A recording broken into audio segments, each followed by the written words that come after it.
Acid solution. আর এখানে তোমরা দেখতে পাচ্ছ একটা সলিউশন রয়েছে, এটা Na2S এর সলিউশন, সোডিয়াম সালফাইডের সলিউশন। তো আমরা একে একে এটার মধ্যে ঢালবো এবং দেখবো কি কি চেঞ্জ হচ্ছে।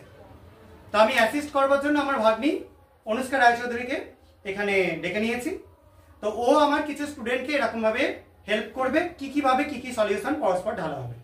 তো তোমরা দেখো কি কালার চেঞ্জ হয়, দেখতে থাকো। প্রথম জন চলে হয়, এখানে KNO4 সলিউশনটা ও এই কন্টেনারটার মধ্যে ঢেলে দিচ্ছে, ঢেলে দে, বেশ রেখে দে। এখানে দেখো সলিউশনটা এখানে ঢালা হয়েছে। এবার এই সলিউশনের মধ্যে আমরা HCl সলিউশন মেশাবো, দেখবো কোনো চেঞ্জ হয় কিনা। তো দেখা যাক HCl সলিউশন মিশিয়ে পরের জন চলে যায়, ঢাল। দেখো HCl সলিউশন মেশানো হলো। এবার একটুখানি আমরা একটা গ্লাস টিউব দিয়ে খুব সামান্য একটু নাড়িয়ে দিচ্ছি, ঠিক আছে। এবার এর মধ্যে আমরা তৃতীয় জনকে ডেকে নিচ্ছি, সে অল্প পরিমাণে যোগ করবে এখানে রাখা Na2S সলিউশন। অল্প অল্প করে যোগ কর, আর তুই স্টারার দিয়ে কন্টিনিউ নাড়া এটাকে আরো কিছুটা। দেখতে পাচ্ছি সবাই কালারটা কিন্তু চেঞ্জ হয়ে যাচ্ছে, সবাই তোমরাও নিশ্চয়ই দেখতে পাচ্ছ। এটার কালার যেটা ছিল সেটা থেকে পুরোপুরি কালারটা ডিসঅ্যাপিয়ার করে গেল, ভ্যানিশ হয়ে গেল।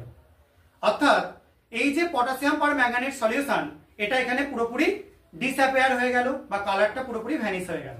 তা কেন হলো? এখানে একটা রেডক্স রিঅ্যাকশন হলো, যেখানে KMnO4 এর সলিউশন যেটা আমরা নিয়েছিলাম সেটা Mn ছিল +7 স্টেটে। যখন আমরা সেটাকে Na2S আর HCl এর সাথে বিক্রিয়া করালাম, অ্যাসিড মিডিয়ামে Na2S H2S গ্যাস তৈরি করলো, এবং এই H2S গ্যাসের জন্য আমরা ওভারঅল যে সলিউশনটা দেখতে পাচ্ছি সেটার কালারটা আস্তে আস্তে চলে গেল, কারণ H2S একটা বিজারণধর্মী পদার্থ আর KMnO4 একটা জারণধর্মী পদার্থ।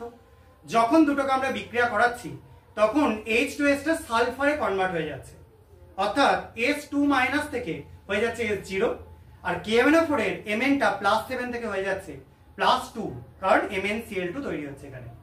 তোমরা যদি এখানে HCl এর জায়গাতে H2SO4 ইউজ করো তাহলে MnSO4 তৈরি করবে, সেখানেও কিন্তু Mn হবে +2, এবং সেখানেও এই মানে H2S যেটা রয়েছে সেখান থেকে সালফার তৈরি হবে। আশা করা যায় তোমরা এই রেডক্স রিঅ্যাকশনটা